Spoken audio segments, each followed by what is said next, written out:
రాండి తమ్ముడు. ఇది కేవలము సంఘం, ఒక సంఘం ఉండాలన్నది మా ఉద్దేశం. ఇప్పటి వరకు మాట్లాడింది కూడా గత ఉన్న ఉన్నటువంటి సంఘాల తరపున మాట్లాడినాం. అట్లా కాకుండా ఈ ఉద్యమానికే ఒక సంస్థ ఉండాలన్న ఉద్దేశంతో ఈరోజు ఈ సంఘాన్ని ఈరోజు ప్రకటించడం కోసం వచ్చినాం. మన సంఘం పేరు తెలంగాణ బచావో మూవ్మెంట్. మామూలుగా అందరిని అడిగితే బచావో ఆర్మీ, బచావో టైగర్స్ వచ్చింది కదా, టైగర్స్ ఆర్మీ అంటే అది వేరే రూపు తీసుకుంటుందని శాంతియుత పద్ధతిలో ఈ ఉద్యమాన్ని మనం నడపాలి. ఇప్పుడు ఆయన ఒక అతను ఇక ఇప్పుడు మా చెస్ నాన్నలు 2000 తాగి పట్టరు అన్నారు.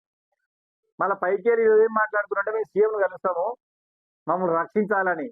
కొట్టిందే వాళ్ళు. అంటే రేపు మనం ఏదైనా చేస్తే ఎంత పెద్ద ఎత్తున మన మీద మాట్లాడుతారో చూడండి. ఇవాళ ఒక ఇంపార్టెంట్ వ్యక్తి ఇక్కడికి వచ్చిండు. అన్న పేరు కరటే శ్రీహరి.